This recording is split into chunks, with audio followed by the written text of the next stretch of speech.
You don't even have a name. What? You don't even have a name. I know.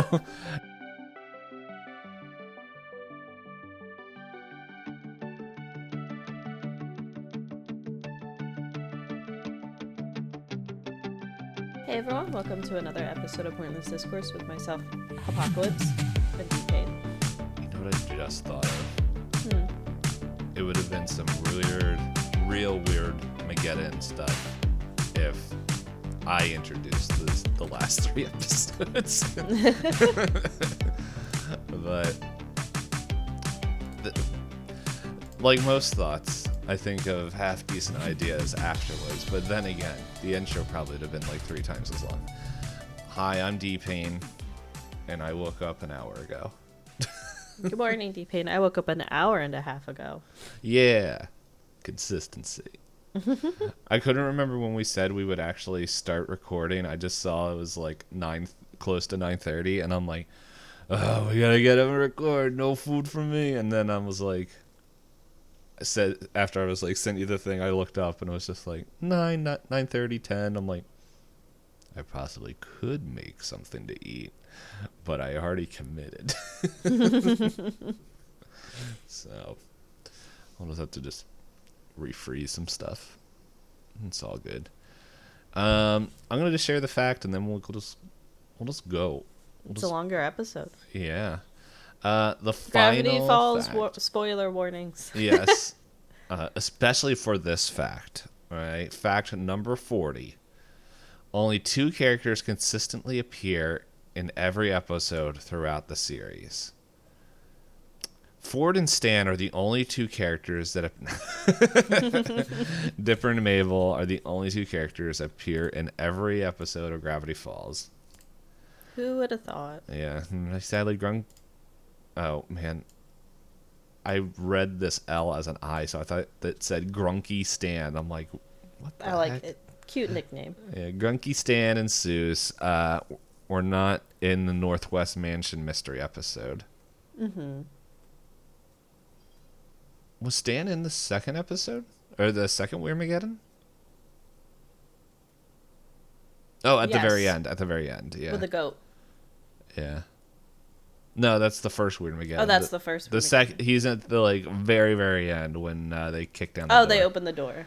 I thought there was another episode Stan's not in. Because like in the beginning, you could have had a background voice. Because sometimes they have that where they're like off camera, they say something, but they're not actually on screen. Mm-hmm. Like the twins are like, "We're gonna go do this," and he's like, "Ah, bah, bah, bah, bah." Yeah. It's the end of an era.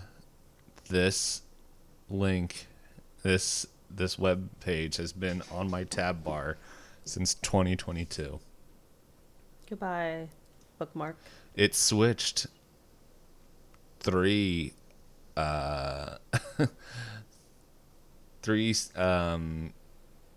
whatever they're called, browsers.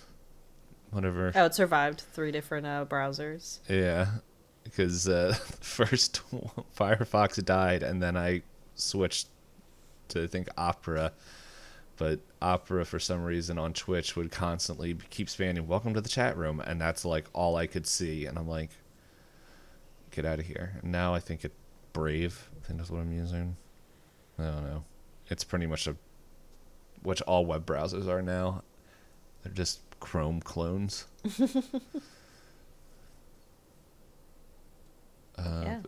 Yeah, it's gone now.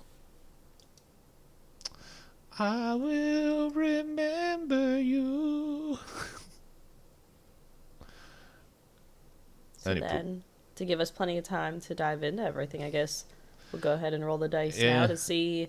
We'll roll the dice for this part to see who talks about this episode, right? And then you said you wanted to roll dice later. To see who shares the result first. Yeah, so we're probably not going to do the normal, like, I don't know. I think it's also the side effect of us talking, like, recording the last 4 episodes with, most 3 days apart, where we're just like, I'm pretty sure there's something we could think about, like, but I don't think Hop wants to hear me talk about Godzilla 1 again, -1. I mean, yeah, we just have now we're switching gears. While we love Gravity Falls and it was fun to rewatch it and talk about it, we have a new era of the podcast where it's back to movies. We can talk about that for a second. Let's just do that at the beginning, because I don't feel like forgetting at the end and then be like, we never said what it was. So let's go ahead. Did we officially name it yet? No. I don't think we have. We can think of, well, yeah, because I said that, and that was Saturday. Yeah. And then we just had a Sunday where I think we're both like, why is it hot out? I know, I was so excited for fall, and then now it's just not fall anymore. August was more fall than it was the first day of September. But I don't know. It's, at least here, I think that's kind of what the weather... Oh my goodness, if we really talk... Well, anyway. That's kind of what it feels like here, is like the... September kind of has that, like, don't forget summer existed, and then it just, like, drops. So suddenly in, like, October, yeah. Yeah, so... We're in that, like, middle ground of, it's the puberty months as it goes into adulthood. Yeah, but I have my vinyl for Over the Garden Wall that I will be putting on as soon as it hits October. Oh, I thought you... my brain heard, I have my roll for Over the Garden Wall. I'm like, we're doing Over Garden the Wall? Oh, we're doing that vinyl? Again? Yeah. I have the vinyl, too. I just don't have a way to play it. To listen to it. But yeah, but by the time this is released, it will be this October. This will be the first week of October. This is the first week of September. We're very ahead of schedule because S2ep20 panics. Well, we also, I don't know. We're going from watching, well, this was like about an hour, but it was like, I don't know. I think the panic was more of bringing guests in, and I don't know. It's also like, yeah, I enjoyed watching Gravity Falls, but at the same time, it's like we did it for 40 weeks straight. Well, less than 40 practically. weeks. Well, 40 episodes. Yeah, of chatting straight. We had one break when we had a very early guest appearance. When that'll be like the last episode of this coming series, where the series is, we will come up with a name eventually, maybe not in time for the series to start, but we were watching because I found a list of horror Christmas movies, so we went, oh, let's combine the two holidays. Let's do Halloween and Christmas at the same time. And we kind of have the movies that range from being more on the horror / Halloween-y side to more on the Christmas side. And now we won't have that awkward gap between for Thanksgiving. We're just gonna watch more movies. Yep. So yeah, it's very much like all the movies are Christmas, like they have Christmas themes, but it's just like, how connected to Christmas are they? Yeah, some of them start with, oh, it's Christmas right now, but all this stuff is happening all the way through to Santa Claus, what are you doing? Yes. It's that's on a different browser. I was trying to find where the Spotify stuff. I can just open up Chrome real quick. But yeah, it very much goes. It's very much combining our normal October thing of with like last year's Christmas thing, where it's like, is it Christmas combined with well, we did Predator movie, but it's like not so much a bracket, but I forgot that we named the Predator 2018 movie Big Boy Time, because that was the big boy the Predator. The mutant version, yeah. Yeah. Biggest boy. I also didn't realize how close to Better Off Ted that was. Yeah, it's also getting to the time where I will have to think of fun titles again, and not just put the title that was in Gravity Falls. So, but that's all good. But yeah, so that's something new to look forward to. And we already, like we said, we had one guest episode recorded, and then we have been in talks with 4 more guests. Because you've already reached out to... 3 more. 4 total. I thought you also kind of alluded to it when you rated someone or they rated you. You know what? We can answer this question of how many guests there are. Oh, there are. I was missing one. Yeah, there is 5. Yeah, 5 total. I forgot about the one that we're recording on the 23rd. They don't need to know that. Yes. So yeah, we got 1, 2, 3, 4. No, okay, we have 4. Yeah, 4 upcoming. We already recorded 1. Okay. Yes. Yeah. And we've already started the conversations kind of with all of them. Oh yeah. Nope. I know. I see where I'm missing. Yep. 5 total, which is half. Did I mention I woke up recently? Was not. Good morning. Was not. Wouldn't suggest it. So yes. So you ready to? We've announced the upcoming stuff, so then we can roll dice to see who talks about this episode. Mm-hmm. And if I win, I'll try to get through this boy because it's a long episode. Well, that's a middling roll. Same. 11? 12. All right. I say that, and now all of a sudden, all my memories of this episode have left my brain. Okay. Anything else you want to fit in before I jump in? Not that I can think of. We already mentioned spoilers. We should have, as he said, hopefully a title of... We should just write down what we have and then just show it to Strider, and he'd be like, what are you talking about? Just name it this. Very much like how this podcast was named. Just credit him as official titler of all of all Pointless Discourse things. But no, I can't think of anything. And then if I do, it's too late. They missed the train. Okay. So we kick off the grand finale of Gravity Falls with a direct continuation from episode 2, where they're all screaming at each other in the mystery shack trying to figure out what's going on.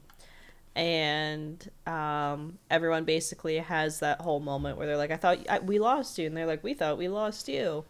And they all point out all the different people that are there, like the, what are they called? The little golf balls from the Putt-Putt episode. I just saw it. The Lemonians or something? Lilliputians. Lilliputians. Yeah, they run past their feet. And then Pacifica's there, and they point out she's wearing a potato sack, and she's still uptight, and it's like, I look better in this sack than you would. Multi-Bear is there. Wax Head Larry King is like in a vent asking for food and starts to eat Grenda's hair. Grenda explains they've been rationing out their food supplies. It's like all the side characters that we forgot have all gathered that we forgot existed that are like, no, they're here. Mm-hmm. Pituator points out that there's an IBAC coming, so everybody starts going into like evasive maneuvers and coordinating things, and they turn off the lights and they hide from everything, to which that sets up the episode into the theme song, which of course is the fun. I think my favorite part of the theme song, watching it again, is the backwards blood cloud. Yeah. Where it's like going up into the cloud. I didn't catch that until like the end, I guess it's more like the kind of middle chunk of the episode when, well, we'll get there, but it shows it again. Yeah, so then they go back, and after they leave the lights off at the shack for some time, Quickle Stan lights a match and lights things up again, and you guys we're shown what's left of like the inside of the mystery shack and who's all hiding. And we've got Toby Determined hanging out in there. We have the guys from Several Times. There's Rumble McSkirmish, where Rumble admits that he is now humble McSkirmish because the Weirdmageddon has taught him some things. And then Stan explains that when he was outside setting things up and putting signs up, which we saw in the first episode of Weirdmageddon where the goat got big, he saw that this guy started vomiting out nightmares, and since he listens to a lot of AM radio, he was prepared for the end of the world. And it showed that he was getting chased around by the totem pole that came to life outside of the house, and it tried to attack the house, but it hit a dome. So then Grunkle Stan's like, whatever you guys did with that unicorn seems to be working. And they have a force field that protects the Mystery Shack itself. And then Stan points to McGucket and says that's when Possum Breath showed up with a whole bunch of different stragglers from the forest. And everybody needed a place to stay because the mayor... Tyler Cutebiker, we saw get captured in the previous episode. Yes. And then Stan has a little banner for Chief saying he's de facto chief, and says that they're going to eat all the canned brown meat, and if they run out, he votes to eat the gnomes next. And the one named gnome is like, hey, I'm short, not deaf. What does he say? Like, stress will make you chewy. So then Dipper's like, we can't hide in here forever. We've got to save everybody. And Ford got captured by Bill, to which Stan is like, my brother's always got stupid plans, serves him right. It's not great in here, but at least the monsters don't come in here. And as he's sitting there, Multi-Bear and the gnomes start pampering Stan. And Stan looks at the Multi-Bear, is like, do you know Shiatsu? And he's like, yeah, I've taken some classes.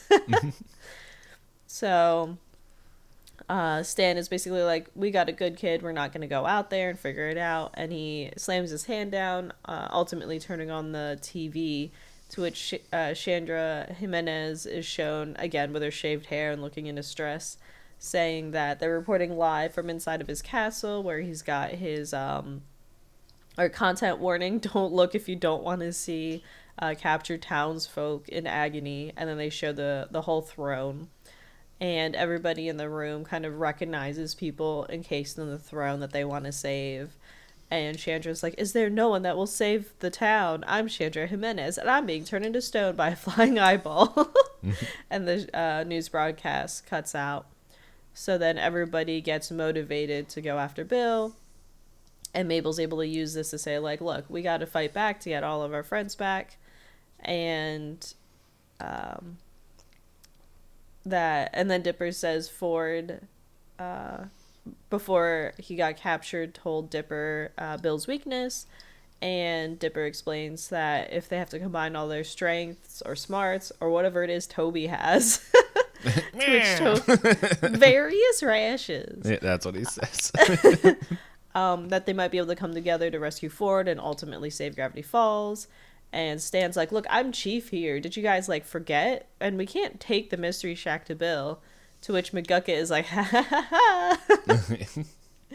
And explains that he figured out a way to fight Bill and rescue Ford. And they've all got to work together. And Seuss ultimately says, like, don't worry, Ford, we're coming for you. And then while they're coordinating and talking this out in the Mystery Shack, we go into the pyramid, and Ford finds himself in looking around, and he doesn't know where he is, and finds that he's chained to the floor. And Bill is sitting at a piano, singing at him about them meeting again. And Ford is like, where am I? And Bill explains it's the penthouse suite, the tip of the pyramid, and tells him to make himself comfortable. And Ford goes to sit on the couch, and Bill explains that it's made out of living human skin, to which it comes to life. And Ford is like, oh, no, thank you. The Necronomic couch. Get yours in 8 payments of human souls. And then Ford is like, look, I know you must need me for something. There's no other reason you keep me alive. And Bill explains that... what is it exactly? Oh, he's had bubble. He's had the multidimensional takeover, and the time baby's out of the way, but that he needs the bubble essentially taken down because the magic's confined. And Ford explains that it's Gravity Falls' natural law of weirdness magnetism. And Bill is like, so do you know how to undo it? And Ford's like, of course. But I'd never tell you. I forgot, like, when I was watching this that that this little interaction happens, and I thought it was gonna be the normal, like, thing. It's like, of course, you just have to do blah blah blah, and I was like, and then he doesn't. I'm like, that's right, these characters do think. He's not getting tricked that easy. Yeah. But yeah, Bill tries to offer up, like, he'll give him everything he could ever possibly want, and that there'd be no laws, and he just needs Ford's help. And Ford's like, you'd be insane if you think I'd help you. And Bill's like, I'm insane either way. But he said he'll just fish around and do everything. And Ford's like, I know, you can't go in my brain unless we shake hands and I let you in. So Bill gets frustrated and chains Ford to the ground even further, and saying everyone has a weakness and it'll only be a matter of time until Bill gets him to talk. So Ford screams as everything starts to get worse for him, and they cut back to the Mystery Shack. And McGucket says as he's laying out his blueprints, that he's made some thingamadiculous robomajigs, and this one won't be used for evil. And Dipper compliments him about everything he's done, and Seuss asks if it has gun swords. And he watches anime, and you're gonna want some gun swords. And McGucket's like, what's an anime?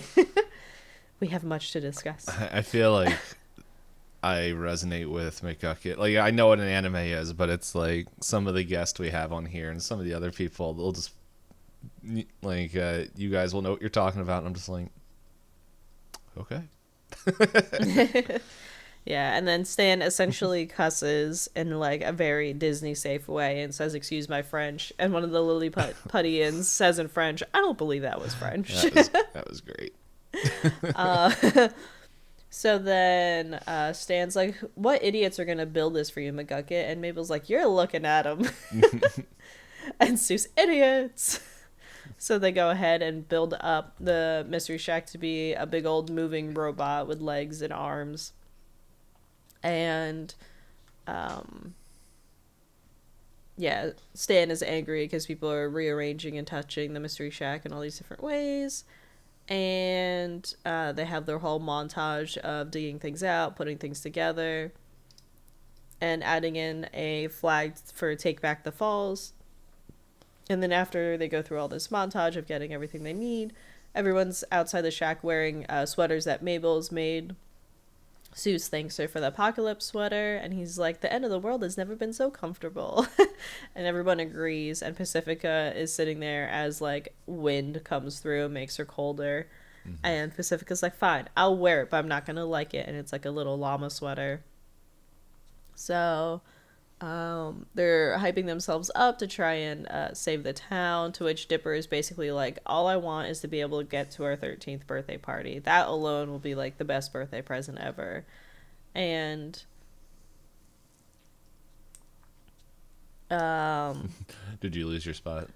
Yeah, for a second. It's okay. I lost the spot too. And I'm like, no, we're here somewhere on this page. Yeah, so then Seuss is encouraging Dipper that they're definitely going to make it, and they're all going to work together to put the best birthday party they've ever seen. And Dipper's like, where's Grunkle Stan? And Stan comes out, this whole plan is bonkers, but no one, of course, asks the chief what he thinks after all he's done for everyone. And then Schmebulok shouts. And he's like, yeah, exactly, it's a total load of Schmebulok.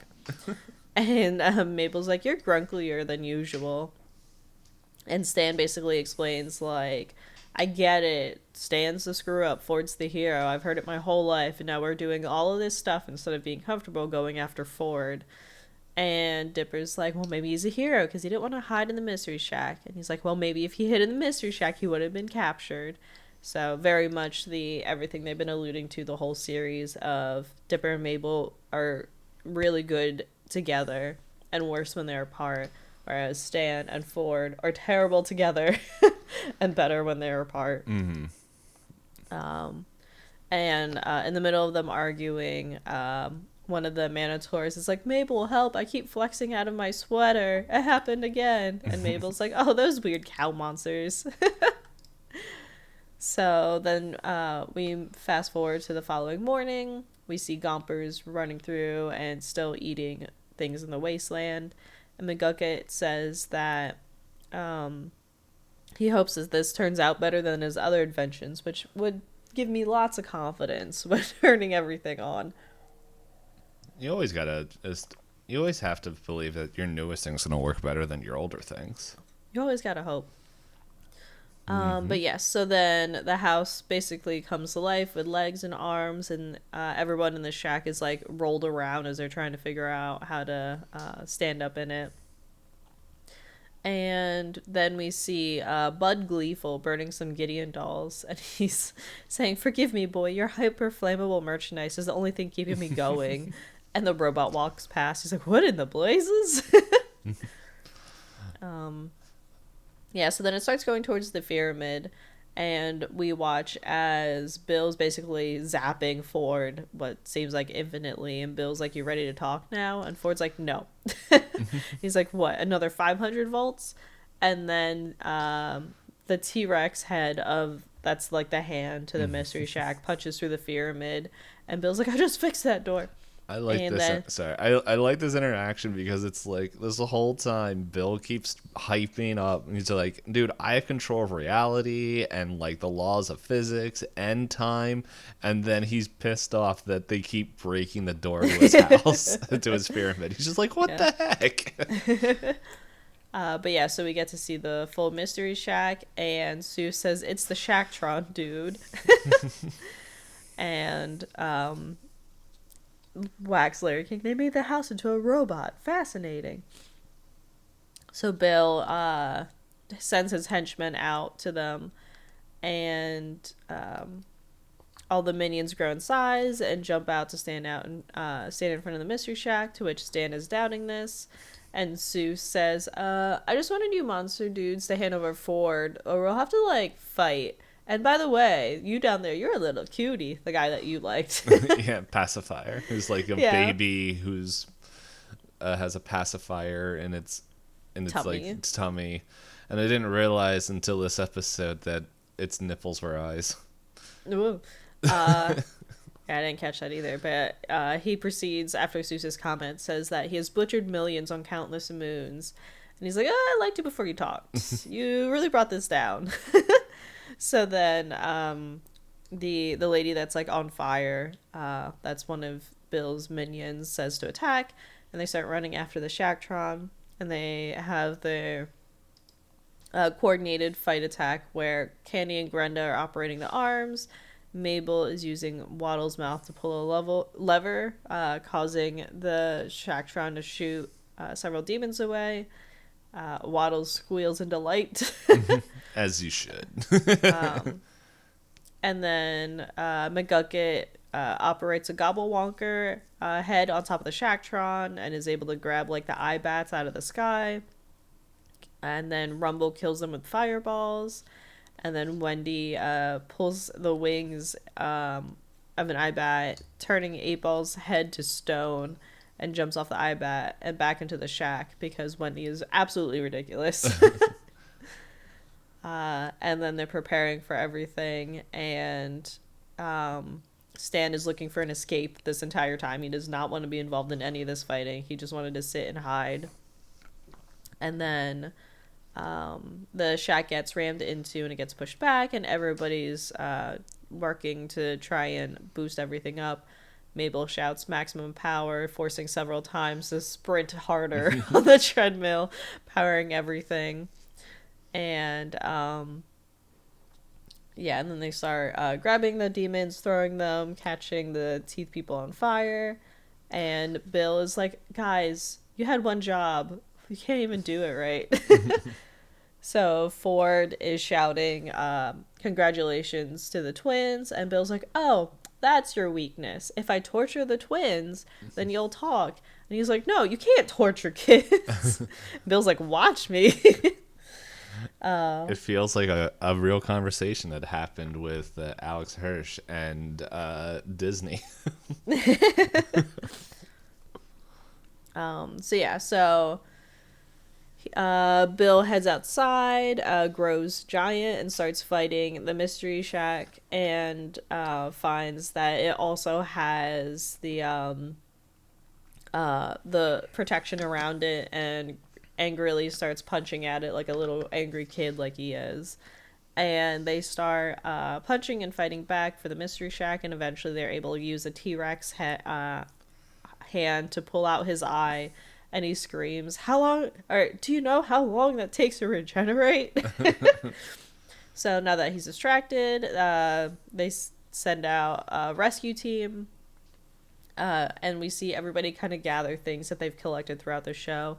Mabel has a grappling hook, Seuss has the memory erase gun, Dipper has the crystal flashlight that can change the size of things, and they all prepare in their exit tubes, saying that they're going to rescue Ford and stop everything, to which Pacifica says, "If we die, I'm suing you." And Stan's like, "Can we not just plummet to certain death?" To which Wendy presses a button, and they all start fall into the opening of the pyramid.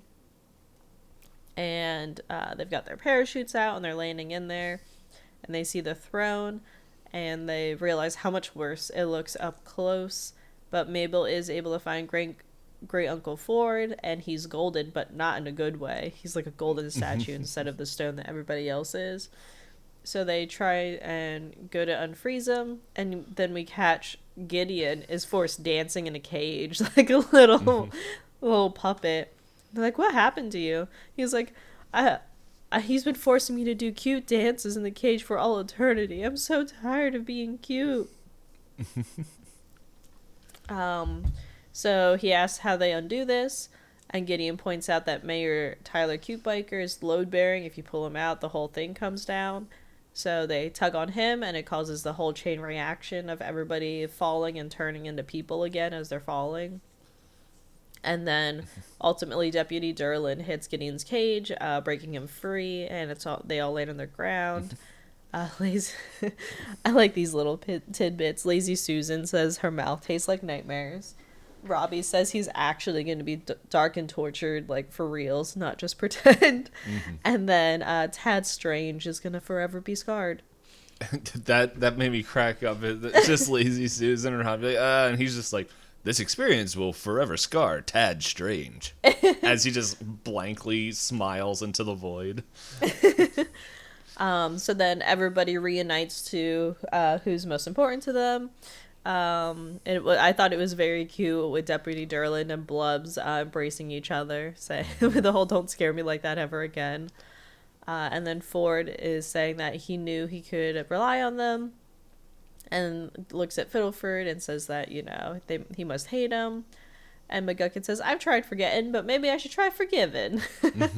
And he hugs Ford, and Stan is standoffish with everything going on. And Dipper is explaining, like, how do we get to Bill's secret, or Bill's weakness? How do we defeat him? Ford basically starts spraying stuff on the floor that Mabel's like, "This is some weird looking hopscotch." But Ford ultimately explains that it's a zodiac that he saw painted on, or Pacifica's the one that calls it hopscotch. Yeah. And then Ford explains that it's not a prophecy, but on the what he saw painted on the walls is a cave painting that symbolized the way for you to get rid of Bill Cipher and remove him from vanquish him and remove him from the town, reversing all the weird effects. And that it's a bunch of symbols in a circle, and the matching symbols need to stand there and hold hands to share power. So much like Bill's been calling all the different characters, his nickname for Dipper is Pine Tree, so Dipper stands on the pine tree. His nickname for Mabel is the shooting star, so she stands on that symbol. And Seuss looks down and goes, "Question mark, that one's unsolvable," as he's wearing the Mystery Shack. Yes, the only shirt he owns. Wendy pushes Robbie onto a broken heart, and he's like, "Whoa, Destiny hoodie." Or yeah, it's you've been wearing that dumb hoodie since the 7th grade. It's like, how big was that hoodie? I know. Gideon stands on his spot, And then Bill is still fighting the Shacktron this whole time because I believe who's the skeleton crew? It's like several times Candy and Grenda and maybe Waddles. Yeah, there's a few other people in there. It's Chud's Bar, he's in there. Chutzpah. Chutzpah, yeah, I forgot his name. It's I'm drawing a blank. I'll see if I can find a picture of it or if it's written somewhere. Yeah, no worries. We'll get there when we get there. But yeah, there's a skeleton crew still running the Shacktron. So Bill's been fighting that. And then he realizes that it takes him a long time, I think, to realize that it's only the shack protected. And he points out that he's got an Achilles heel and rips off the legs. And everything starts to go pretty badly for the people left in the shack. And then Ford is, telling everybody to hold hands. And I think they ultimately say Wendy is the ice bag because she stayed cool during everything that's been stressful. McGucket is the spectacles for someone scholarly. Pacifica stands on the llama symbol for her sweater, saying it's freaky. And was it Pacifica's parents tell her that she has to hold hands with a hillbilly because nobody else in her family has ever done it. And then they start to see that the circle is starting to glow, but it's not complete yet. And the final symbol is a symbol that matches the fez of Grunkle Stan. And Ford is like, come stand here, and like, you're the only one left. And Stan is being doubtful. And Gideon, Wendy, and Pacifica, like basically everybody else is like, come on, you just need to do this. Like, holding hands is very uncomfortable for me, says Robbie. And Stan's like, I'm not the bad guy. Ford created the end of the world, and they start bickering as twins. And everything they're saying to each other is very nitpicky. Ultimately, like, Ford pisses him off because he's like picking at his grammar. And Mabel's like, guys, stop fighting. And it gets worse. And Dipper's like, just hold hands, please. And then Bill shows up and he starts poking at Gideon, like, why aren't you dancing? Yeah, it's like, who would have thought that, like, a plan to save the world would just be ruined by I was about to use a term that I know everyone uses, but I'm like, I don't know how well that's accepted anymore. But yeah, someone who is a stickler on grammar.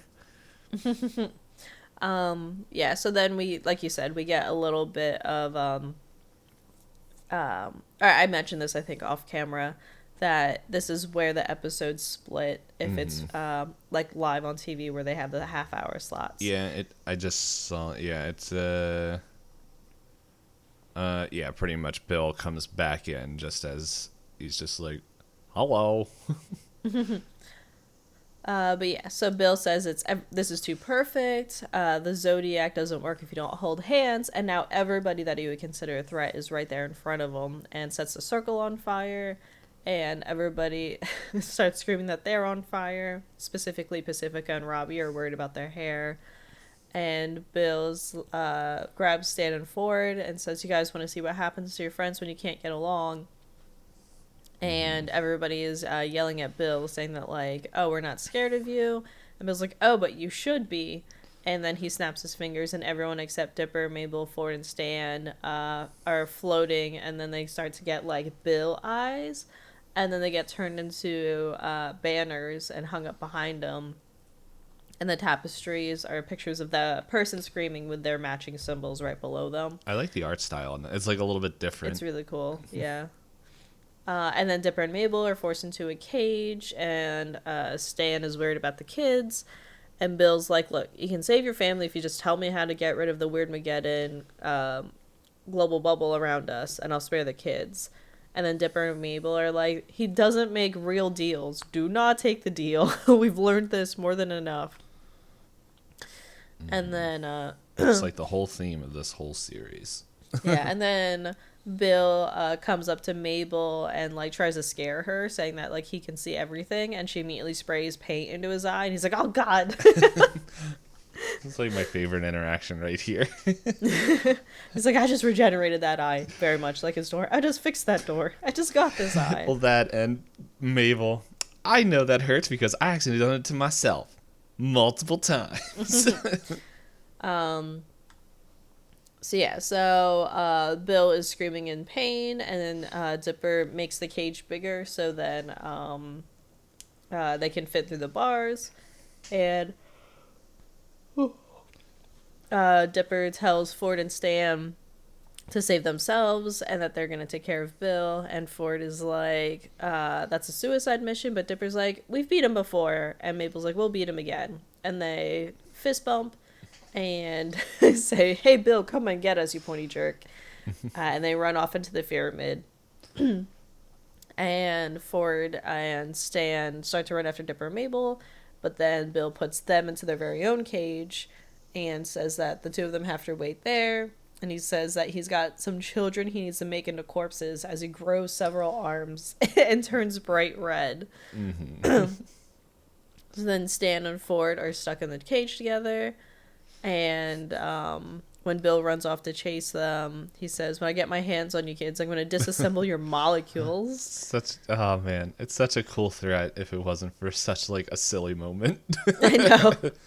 And then they've got the grappling hook for them to fly away on. And then Stan is saying that, like, he is like, Dad's always been right about me. I am a total screw up. And Ford's like, look, I'm the one that made the deal with Bill in the first place. You would have been able to see him for the scam artist that he is. And the two of them are kind of having the talk like, you know, we used to be like Dipper and Mabel, and they're still working together. How are they doing it? And Stan's like, well, they're kids. They don't know any better. And Ford said, look, the only option we have left is to let Ford into my mind, and he'll be able to take over the galaxy or worse. But at least he might take care of the kids. And Stan's like, that's not an option. There's no other options. We got to do anything else. And Ford, I forgot about how this one ended because it's been a while since I've watched just the ending. Mm-hmm. And then Ford hits the plate on his head. I was like, oh, everything's flooding back. I know how this works. Yeah. But yeah, so Ford says that because he has a plate in his head, he can't use the memory gun. But if he could use the memory gun, then he could erase Bill entirely while he's in his mind. And Stan's like, what about me? I don't need my brain for anything. And Ford's like, oh, he doesn't want anything in there. It has to be me. And basically they're like, what other choices do we have? We have to let him into my mind. And they're going back and forth on that. And then Dipper and Mabel find themselves coming onto a dead end of the pyramid. And Dipper's like, I'm starting to think there's no way out of here. And Mabel says, like Grunkle Stan always says, when one door closes, choose a nearby wall and bash it with brute force. And then she uses the flashlight to grow her fist and punches through a wall. And it reminds me of One Piece. I'm currently reading through there, and so it's just like I got to the part where like a lot of people are like, oh, this part, but it was just he does that where he expands a body part instead of just stretching it, and that's like immediately what I thought of. I'm like, man. So then they run up and they see that so the townsfolk are getting tied up and they're being guarded by demons. And Grenda shouts that they'll never take them alive. And then the one that's all teeth eats Schmebulok. It's like, that's fine with us.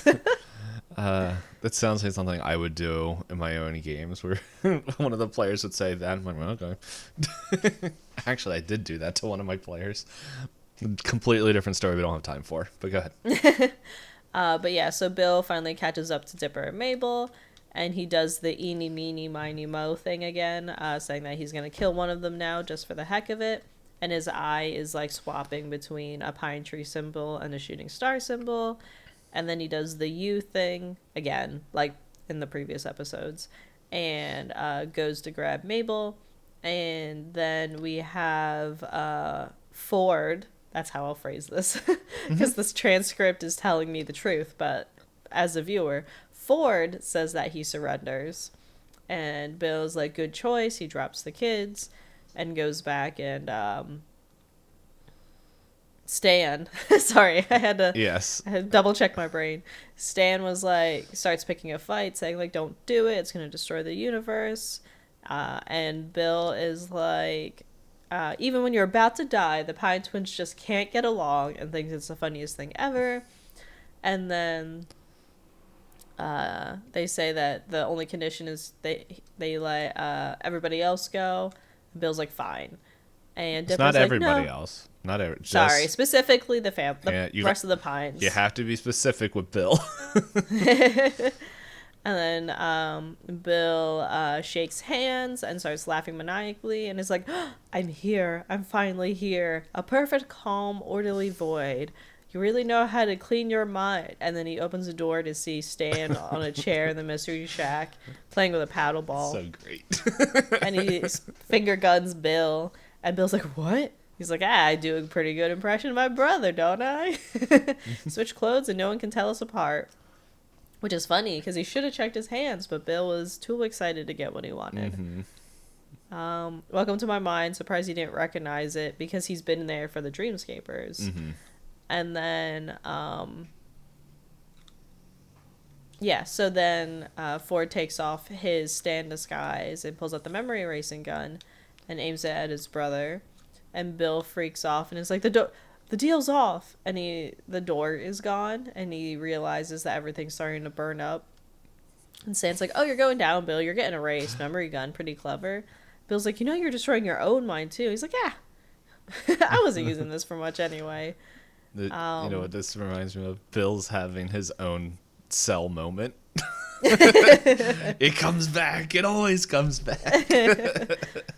And then Stan is like, look at me, you one-eyed demon. You're a real wise guy, but you made one fatal mistake. You messed with my family.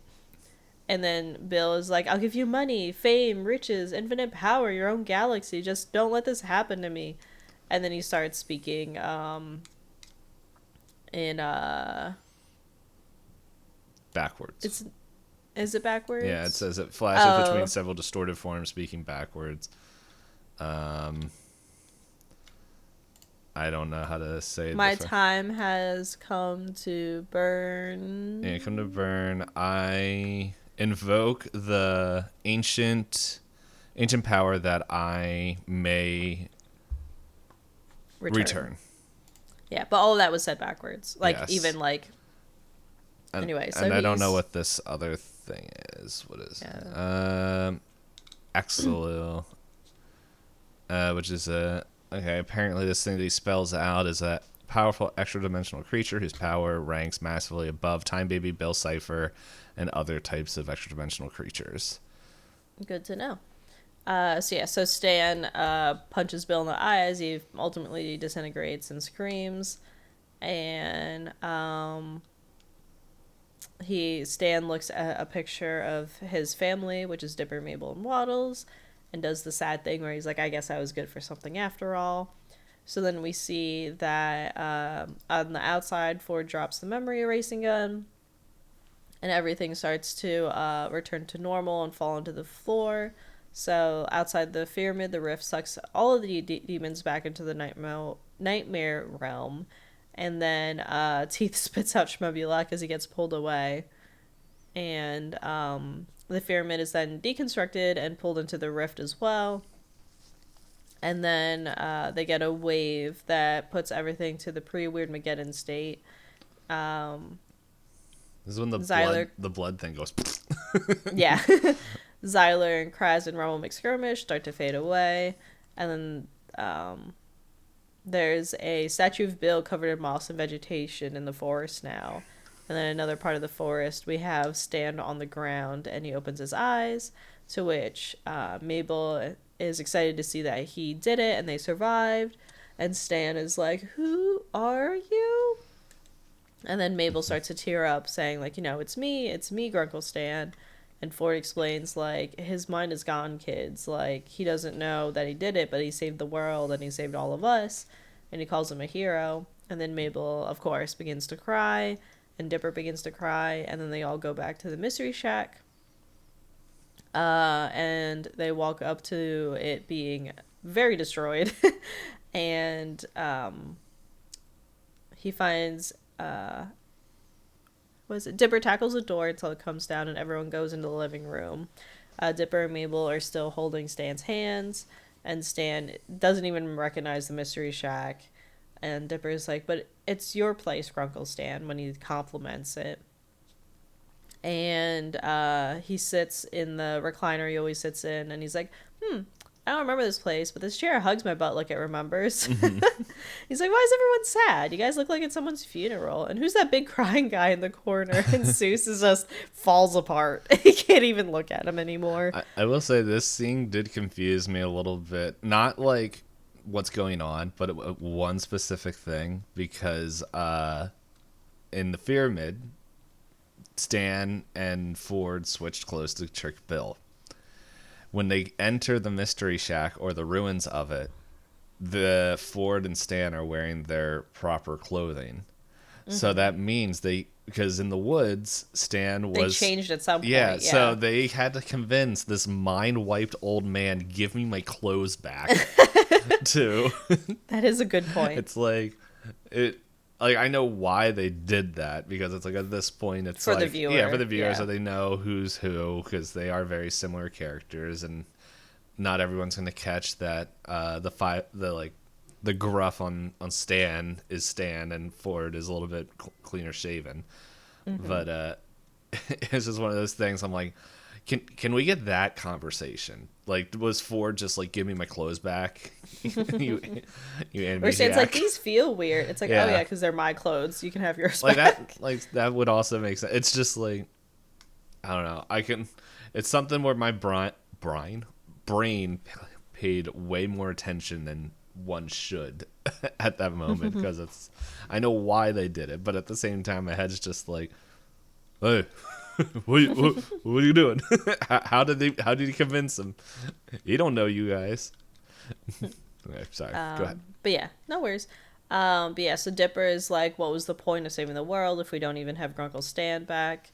So Mabel is determined, saying that she knows that her Grunkle's in there. So she pulls out her scrapbook and says, like, this has to work, and starts telling stories about everything that's been happening in Gravity Falls. And Dipper is like, do you remember any of these things? And he's basically mentioning the previous episodes. Stan's like, sorry, I don't know who you are, and then Waddles jumps up on Stan and starts licking his face, and then Stan calls him Waddles. And everyone gasps, and he's like, I said get Waddles off of me. And everyone's like, it's working. Keep going. And so he's like, skip to my page. He needs to remember our boss-employee relationship. He's like, hey, just because I have amnesia doesn't, don't go trying to give yourself a raise, Seuss. And everyone's like, oh my god, it's working. So then they go on and tell stories, a lot of them from Mabel's point of view, saying that Grunkle Stan smells weird, and that she's meeting up with neighborhood hotties. And everyone starts to laugh, and Chandra off-screen shares that it's the following day, says, good morning, Gravity Falls. Every day is beautiful now that the unpleasantness is over. Then we see kind of the whole town trying to figure out what they need to do now that everything's back to the way it was. Lazy Susan is like cleaning drawings of Bill off her windows of the diner. Sprott, the pig guy, or no, it's the guy with the barn, right? Yeah, who's also it's the same person. It's the same person. Yeah. He's chasing away eye bats out of his barn. We have zombies popping out of the graves that the Valentinos work at, and in the most joyful voice ever, honey, could you be a dear and get me the sawed-off shotgun? Okay. The mayor that had passed away in previous episodes, brains and so forth. No. None of that. Tyler Cute Biker is passing the law that says, never mind all of that act, saying nobody talks about anything that happened. Everyone shouts, never mind all that. And then Blubs and Deputy Durland confess their love to each other, which is very adorable. And then Chandra Jimenez reports that the Northwest family is broke because they put all of their money into weirdness bonds, and now they have to sell the mansion. And the Priscilla, her mom, to Pacifica goes, you can only have one pony now. Her horrified face. So pretty much what we're hearing is that Northwest, I'm trying to find his name, I can't find it. Dad Preston bought crypto. Essentially. Then McGucket is now rich because he's been selling his patents to the U.S. government. And he says, I'm going to buy me a bigger shed. That one's for sale, as he sees a Northwest Manor.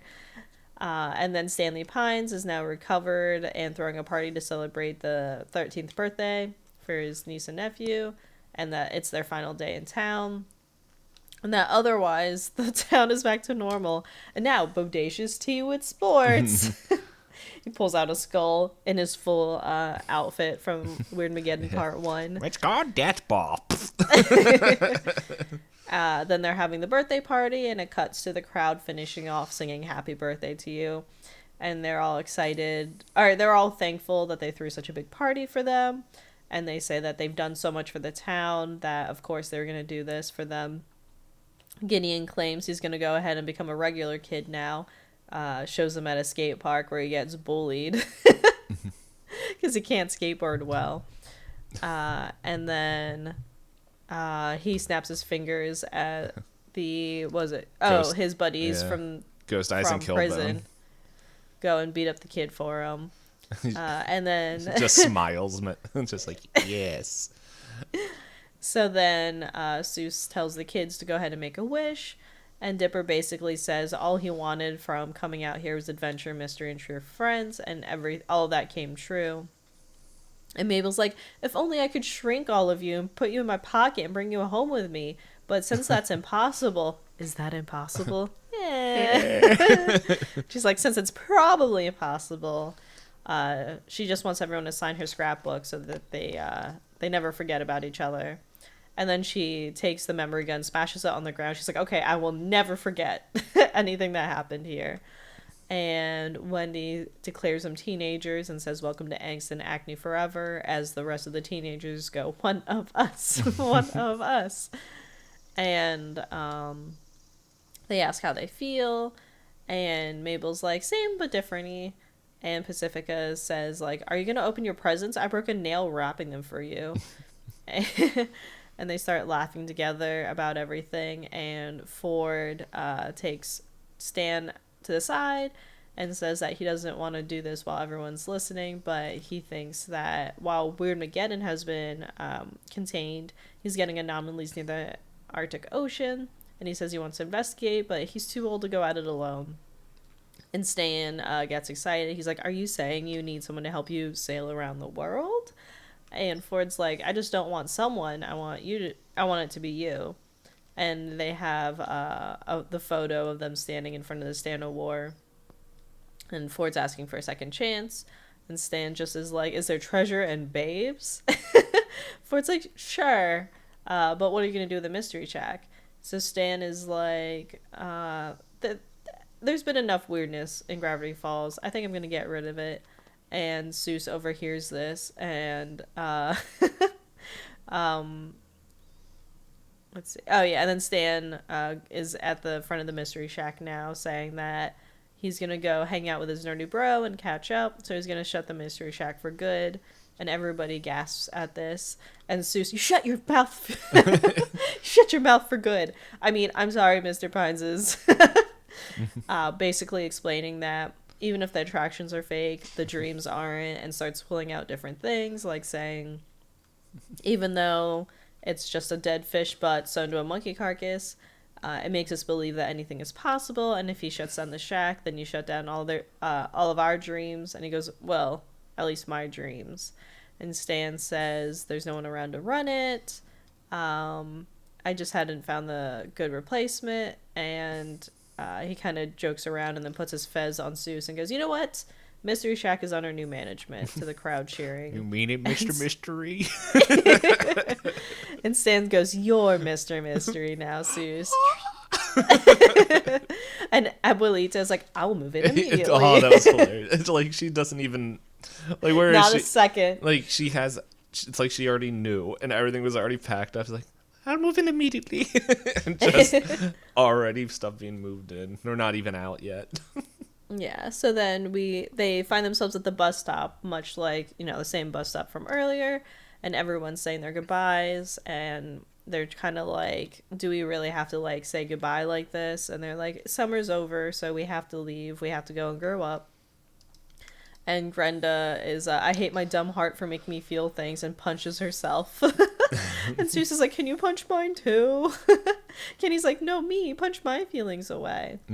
To which Mabel is like, you'll always be my best friends. And she looks at Uncle Stan saying thanks for wearing her goodbye sweater. And Stan's like, it's cold out, I had to. And Zeus is like, it's like 80-something degrees out today. Both around, shut it, Zeus. So then Wendy basically has her little moment with Dipper, saying, handing him a letter saying, if you ever miss Gravity Falls, open this letter to help you feel better. And then the bus pulls up, and the bus driver's like, all aboard. So Mabel has struggles saying goodbye to Waddles because she can't bring him back to California. And Waddles, of course, being Waddles, can't understand what's going on. And Stan is like, you know what? I lived with a pig all summer. Now your parents have to deal with it. And he goes to put Waddles on the bus. And the driver's like, there's no animals. And then Stan pulls out brass knuckles and Ford shows like, that he has a gun. Yeah, it's like, I completely forgot that that's what they did. Well, I think I remember like Stan threatening him. I completely forgot Ford's there just like, really? Backing him like, up. Showing his piece, and it's just like, never mind, welcome aboard. Pig on the front row. Yeah. You can sit anywhere you want. Yep. And then they do the whole, they do their goodbye hugs with Uncle Stan, where he teases them, and she's like, we'll miss you too. And Dipper's like ready to head into the unknown, and Mabel's like, nope, but let's do it. And the bus starts to drive away, and they say their goodbyes. And then we have a little narration from Dipper as they're riding away on the bus, saying that if you've ever taken a road trip through the Pacific Northwest, you've probably seen a bumper sticker for a place called Gravity Falls.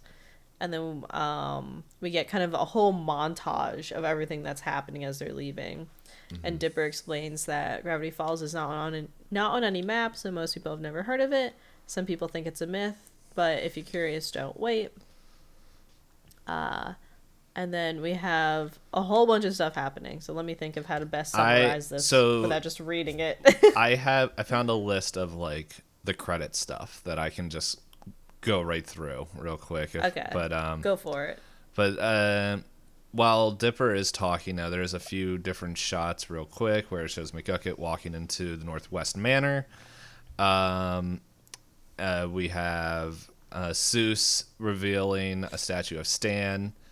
As kids run away screaming, but it also shows that Seuss and Melody, was that her name? The girl that he goes... I think it's Melody. Goes on a date with. She's now working there at the Mystery Shack. And then it also cuts to Ford and Stan on a boat as Stan punches a giant squid. And then it goes to Dipper and Mabel on the bus sleeping. And then it says... Dipper's final line, take a trip, find it somewhere out there in the woods waiting. And that's when he opens up the letter, has everyone's signatures on it. And then it rolls credits to where we have a bubble popping out of Waddle's snout, a dandelion and Mabel winking, Mabel painting a turkey on Ford's hand, Dipper and Mabel holding sparklers, with Mabel having gummy worms up her nose. Old Man McGucket is relaxing in the pool alongside his son Tate and his raccoon wife. I missed that one.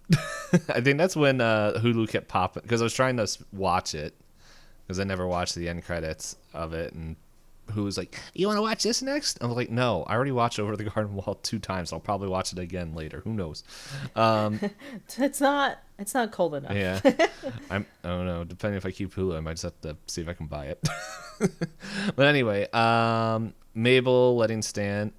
Mabel lets Stan try out the grappling hook with Ford. Quentin Tribbley is sitting backwards on a horse looking at a sunset, or staring at the suns. Apparently, Dipper, Clone 3 and 4 are living in the forest with raincoats on. Mabel, Grenda, and Candy are taking pictures of themselves in the photo booth, or in a photo booth. just some random junk by a Mystery Shack window. Dipper, Mabel, Stan, Ford, and Suze are watching a scary movie and then pass out. There's a tree with carvings of all Mabel's ex-crushes, with the last one saying that she loves, like, it's her name twice. It reminds me of that TikTok audio where it's just like, great whole friends. It's like, you count to yourself. And he's like, you better love myself like a friend, or something like that. We did that one. Some ice cream. Candy and Grenda on Marius's yacht, with Grenda kissing Marius aggressively. Very aggressively.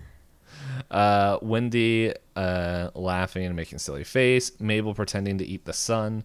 And Dipper, and then it cuts to Dipper and Mabel passed out with Waddles as they head back to Piedmont.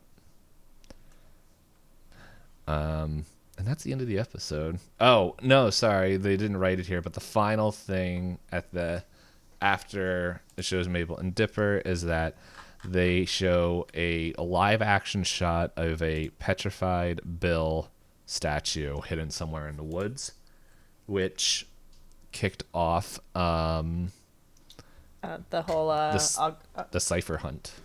Yeah, that's what it was called. Which is no longer there, to what I remember reading, which I wasn't really going to go look for anyway. But no, it was a good episode. Mm-hmm. I don't think we necessarily need to go over any revelations or continuity. I was kind of all gets encompassed. Yeah, I was scrolling through it like while you were reading, seeing if there was anything that was interesting to mention. It was like, no, we kind of covered most of it. Where, yeah, and then it kind of just repeats itself multiple times. Okay. So then, do you want to roll dice to see how we? Well, who goes... do we want to finish? Finish our sheet. Finish the sheet. I will say I also did the math for who led the most. So Hop led 19.5 times, and I led 20.5 times. The reason why it's a half is that episode 8 is when I couldn't finish because I wasn't feeling good, and I probably should have stopped. So, with that, I did one more episode, even though it's like, looking at this, you have like a lot more chunks, it feels like. Back to backs. Yeah. Which doesn't really make sense because I should also have big chunks. I don't know. Maybe I just notice it more because I see my name all the time. But, let's do favorite. Who's your favorite? I want to see if I can figure out how to... There's a count function in Google Drive, now that I realize that. I should have done this last night, too. It's all good. What's the format for this? I don't know. I had to look this up when I was making my homemade budget sheet.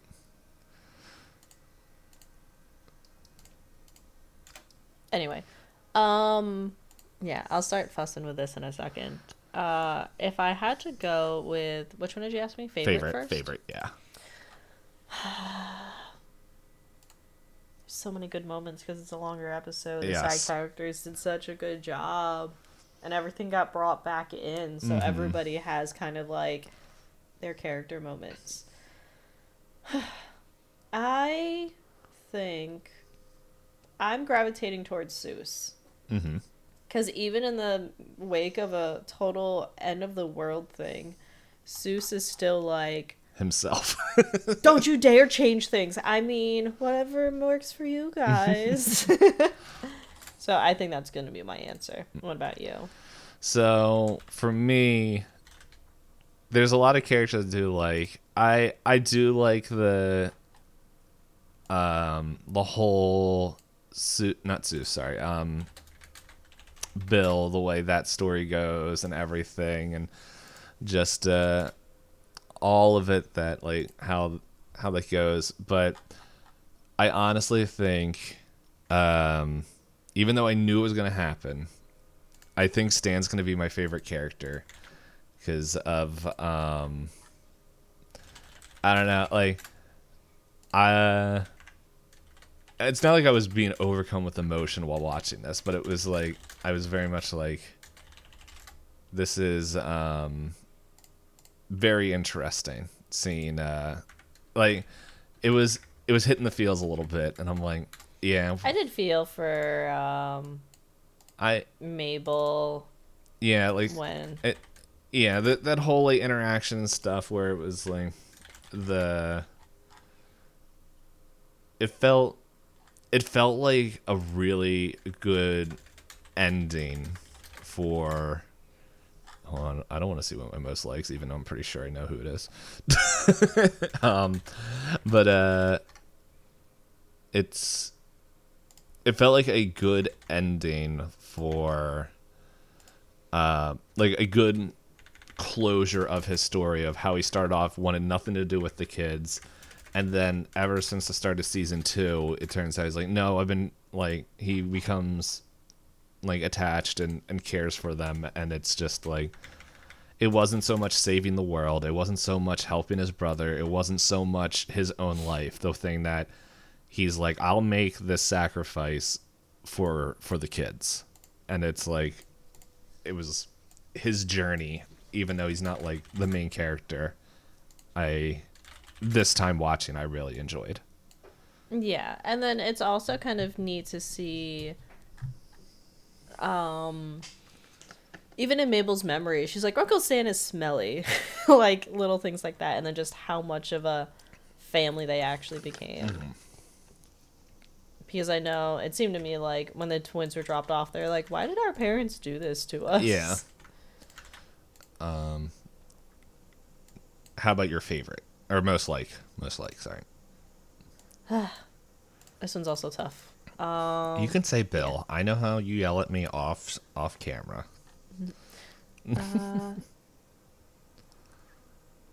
I was trying to see if there's anybody else I should do math for you, but I don't see any other names show up more often than... Is that fair? Oh, yeah, that's fine. Yeah, I didn't realize I did that second one all that much.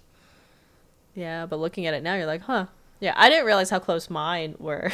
Mm-hmm. So let's go through our big old cast of characters. So we have... Where's the list of voices by? Yeah, okay. The voice down. Dipper is kind of on his... I feel like Dipper and Mabel don't really have character arcs this episode. Like, there's nothing... They're kind of just finishing out what they set out to do. Their character arc finishes in part 2. Yeah. That now they're kind of just the ultimate... They're the catalyst to finish the old Pines. Yeah. And they're also the kind of encouragement for everybody else that survived. So they're kind of more like, they're important, but they're not the focus. Yeah. Grunkle, Stan, and Ford, theirs is complicated. I don't have a sibling close enough in my age to feel necessarily as strongly as the two feel about like fighting with each other. Like I can see, I understand why both of them are the way they are. But I don't know if I necessarily feel like I'm most like either of them. Yeah. Seuss, he's funny, but I think I would be more panicked than Seuss is in all of this. And I also wouldn't have the guts to be like, I want what I want. I mean, do whatever you want, guys. Tad Strange made me laugh, but I mean, I can guarantee I would be scarred after be turned into a throne. I don't know if you would be, from just the 3 years of our friendship, I don't know if you'd be as upbeat as Tad was after all that. That's also fair. So then that would line me with Robbie more so. He's like, I thought I was damaged before, but I'm damaged now. not Pacifica?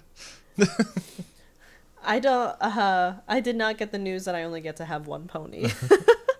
Yeah, I think you would have the complete opposite reaction of Pacifica for that. And then be like, where am I putting you? Yeah. I wish I could be Wendy. I'm not Wendy. Lazy Susan doesn't have much to her. She's just one-liners. Yeah. A lot of the characters are kind of one-liners. Like Grenda and Candy are kind of just like accessories to the big mech bot. They're not really their own arcs. I didn't realize Nathan Fillion played Preston Northwest. Preston, yeah. Yeah, I recognized him. Now I can, like, after it's just like, oh. In hindsight. But yeah, everybody else I think is nothing that I like. I'm not Gideon. I'm not Toby Determined. I'm not Chandra Jimenez. You're not Wax Larry King? I'm gonna say I'm Robbie this episode. Because I also hold on to clothes for way too long. Like, I have some clothes from when I was... Like, there's one shirt from a band that I still listen to and I still go see live. I'm like, I've had this shirt since I was 17. And I met one of the guitarists in the band before one of their concerts. And I was like, look, I brought out my old shirt. He's like, I haven't seen that one in a long time. I'm like, ignore the holes in it. You're old.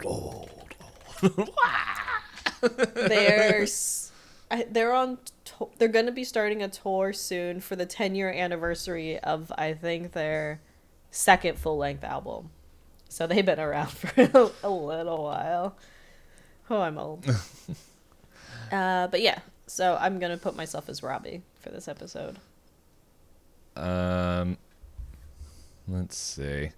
Yeah, I would agree with a lot of things you said there. I also agree, like, the Grunkle Stan Ford connection. Like, I have brothers. I'm the oldest of 4, me included. I think that's how you say that.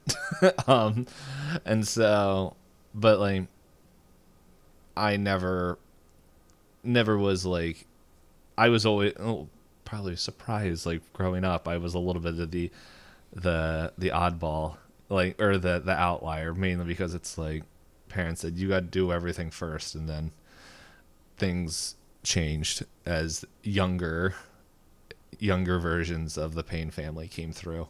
But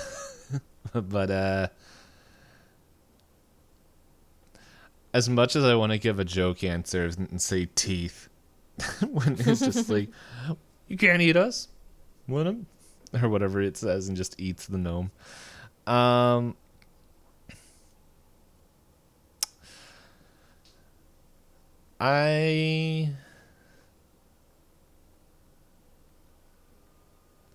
Looking through this, and yeah, I agree. It's like, it's hard. Like, I'm definitely, like, even though I do have, like, very old clothing, and it's because I feel like I'm in the part of my life where I know what I want, but I can't find it, and so I don't buy anything clothing wise.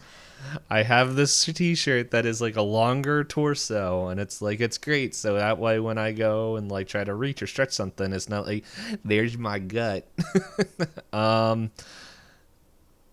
Let's see.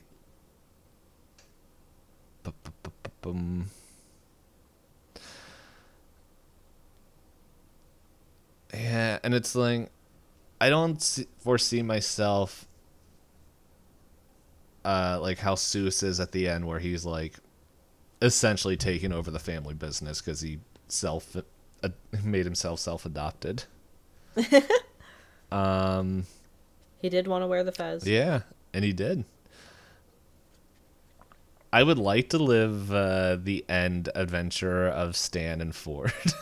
Because that does sound... Fighting the Kraken off of their Arctic ship. That does sound fun. I'm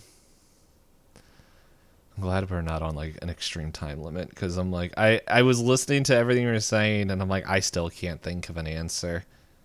Let's see. Additional voices. Is there anyone down here? I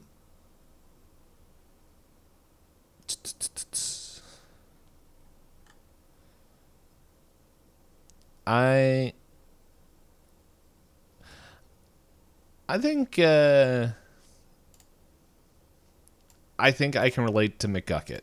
Not so much with his whole like selling off like death machines to the military, but he's like, after all these years, he has like an inspiration, and he's like working on that and building it, and like for him comes successful. The stuff like for me right now is like, well, time will tell if things actually take off. But it's like, hey, but they might just suddenly click one yeah, day. faux show. Like it's that analogy. You throw enough pasta at the wall, something's gonna stick.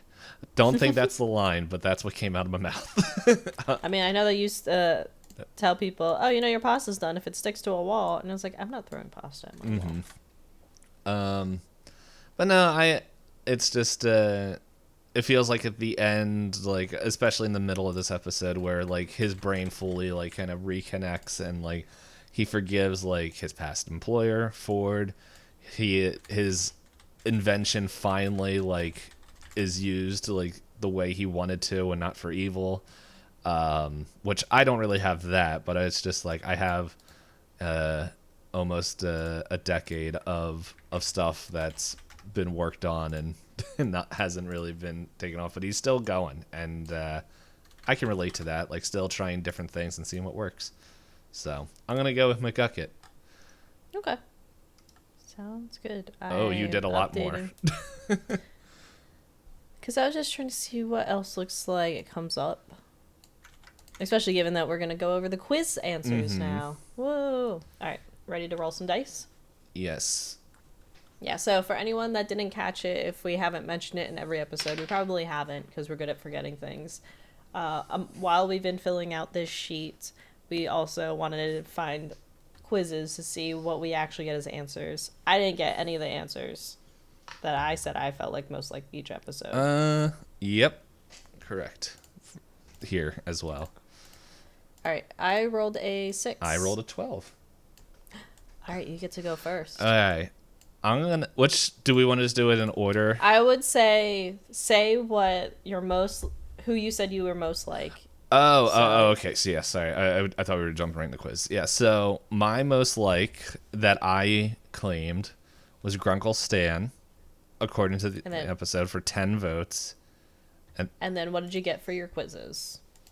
Do we want to do all three, or do we want to just take care of all 3? Okay. I didn't know if we wanted to do, like, by quiz. I don't want to confuse the people. Okay. So, here's the first quiz. I will admit, the one that was, like, from Disney, I wasn't a huge fan of that quiz. It was obvious. Yeah. My result, though, was not very obvious to me. I got Windy on the first one. As it says, you are the coolest person in Gravity Falls, brave, rebellious, and occasionally work adverse. Let me bring this over here so I can read it better. You enjoy spending time with your friends and partying. You're trustworthy and easy to hang out with, especially when activity involves rule breaking. Your apocalypse survival skills are unmatched. Hopefully, you won't need to use them. So, do you feel like that at all? Parts. I don't know. I think I played enough Fallout to be halfway useful in an apocalypse situation, depending on it. No.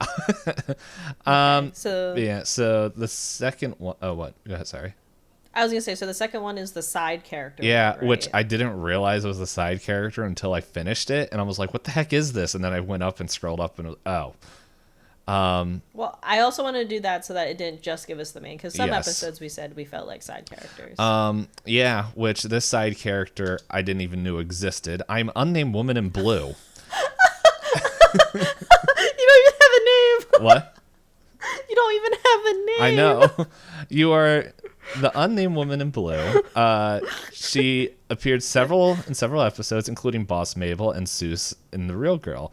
You may not be the person always in the spotlight, but background character, you like you are so vital to the show. You may not be known, but you have an impeccable sense of style. Now, I want to say I redid everything but the last question, okay? Because I was torn, like, I was like, I like this sweater, but I also like a different sweater.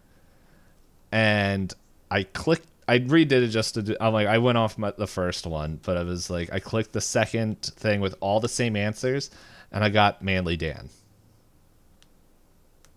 I didn't know that question was weighted so heavily. Yeah, or at least my answers apparently were. I wish it showed. We're that close. Yeah, I don't remember what quiz site we took.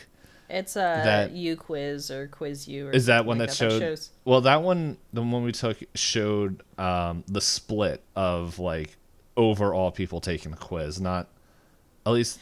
Oh, then the other one is like TV trope. Yeah, there was one like that I really liked. It showed or quote TV. Yeah, something like that. That showed really close. And now our final one, which is a UQuiz one. Are you ready for the final one? Mm-hmm. It was a surprise to me. I got Wendy again. You're Wendy. You got 2 out of 3 Wendys. I did not get 2 of the same. This is interesting. I was like, and I wasn't specifically trying to do that. Like, it came up to the questions like, who do you want to be? And I'm like, I don't really care. And I was like, it would be funny to get Bill. So I clicked Bill because I didn't care. And then it's like, here's Wendy. So this Wendy is, you're Wendy. You're really, you're a really chill person to hang out with. So others feel that they can trust you. You're kind of lazy. And can I make this bigger so I can read it? And some might even call you a slob at times. But you always come through in dire situations. You jump right into the action. You are sure of yourself and your decisions, which is comforting to those around you. That being said, you can be very stubborn, but you're surprisingly mature for your age and very well grounded. You're a reliable friend. Do you relate to this? I think this one lines up more than the first one. Okay. But like, there's a few things that I'm like, yeah. So did I say Wendy even? I think I said Wendy once. I can do the math. Well, is it even there? That's what I mean. I have the technology. Oh, okay. 2. 1. Once. What episode was it? 19. Oh yeah, it's right there. You highlighted. What was 19? Oh, it was I remember it's the one where they're in his mind. She's like, I'm going to work. Never mind. Oh. Wait a sec. Is that it? No, that's not it. I'll look it up real quick. Episodes, season 1, list, episode 19, Dreamscapers. Yeah. Is that it? Yeah, she must have just noped. Because she's not in the dreamscape at all. Yeah, but the thing I was thinking of was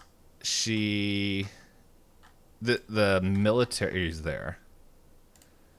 That's Dreamscapers. Is it? I thought that was the beginning of it. Oh no, I'm getting confused. It's this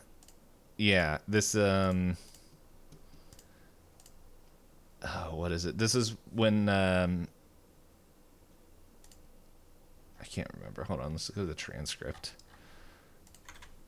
Was it Control F? It says Wendy's only speaking parts are... Caught him stealing my moisturizer.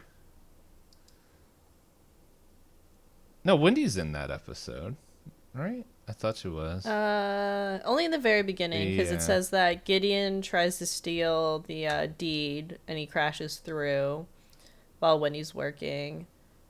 Wendy and Dipper are shooting each other with dart guns. Yeah. And there's the Grandpa the Kid movie.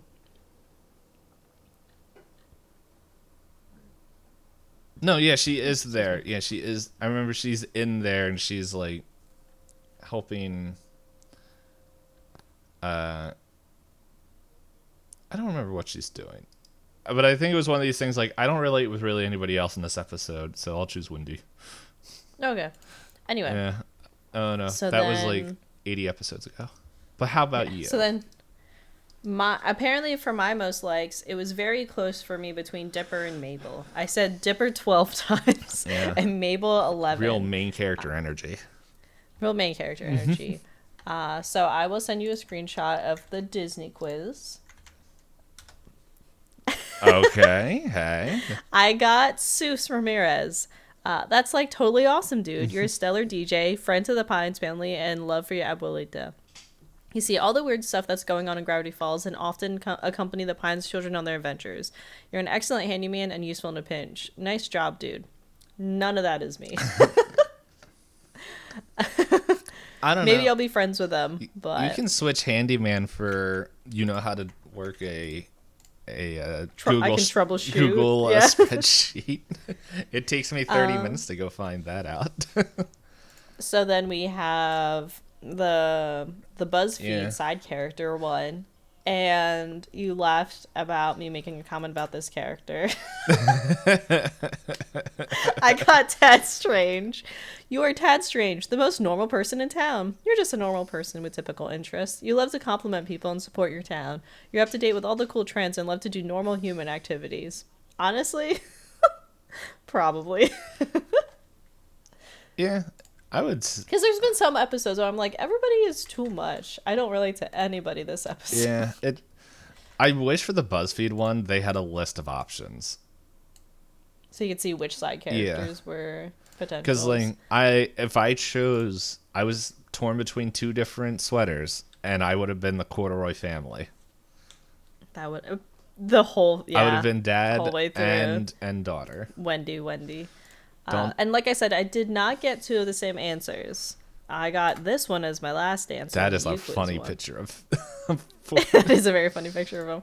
So I got Great Uncle Ford / Stanford Pines.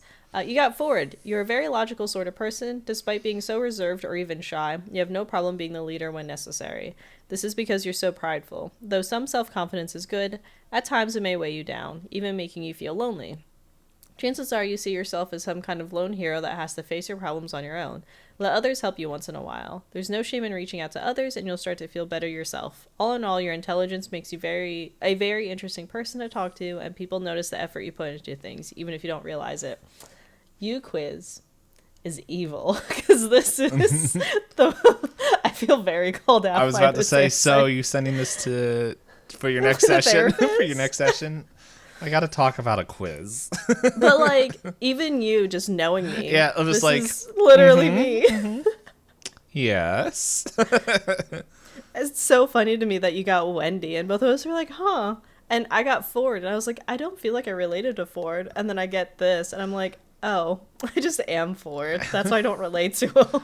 Yeah, well, the bright side is, if it ever becomes into an apocalypse situation, we should make a solid team, because apparently I have apocalypse survival skills somewhere. And I've got the logical knowledge to get us through the situation. To be fair, this last quiz is very much the podcast dynamic. Oh, man. Yeah. But that was fun. The quizzes were a fun way to end this. I like that I found a way to bring quizzes back. Mm-hmm. I love quizzes. Even if they call me out like this. So after this, did you just send a message like, can we talk? I was called out. I didn't. I was called out harder. I didn't read the paragraphs. This is True. my first time reading them. I didn't read saw them the either. answers. I just saw the answer and I was like, I got Wendy twice. So, that's how you know it's true. I did like how in the U quiz one, the least answered one was the least one statistically is McGucket. He has like a 3-point-some% of people getting it. And I bet when people realized it was such a low percentage, a lot of people just tried to get McGucket. Yeah. So it's not true answers. Yeah, which is a bummer.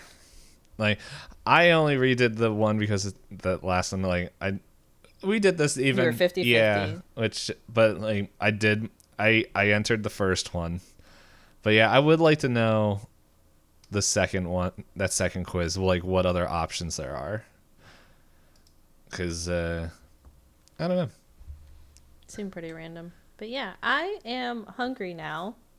I have moved past hungry to sweaty. Because it's warm.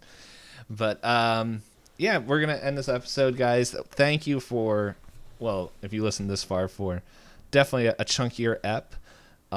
Do we want to just give a hint of what we're going to be talking about next week for them? Movie. All right, you heard it here first. You guys don't get to hear the first Christmas movie. I don't remember what this movie's about. I do. Is this the not aliens? Is this the steampunk future one? This is the one where they hunt demons and it just so happens to take place on Christmas. Yes, classic demon hunting on Christmas. But yeah, this is what I'm going to be doing the rest of the day because I don't know what the rest of my week's going to be. So I'm like, I got to watch this now. Otherwise, I don't know if I'll watch it before Saturday. But speaking of Saturday, I'll talk to you about it. Put hunger aside for scheduling. But anyway, thank you everybody for watching or listening, and thank you everyone that joined us in our journey across Gravity Falls. It was fun. It was a little harrowing in the middle as we're like, how many episodes do we commit to? And now we begin a new adventure, one that we haven't named. The only thing that's coming to my head is Spooky Christmas, but I don't think we're going to call it that. But any poops. Thank you, everybody. Y'all have a good rest of your days. Bye-bye.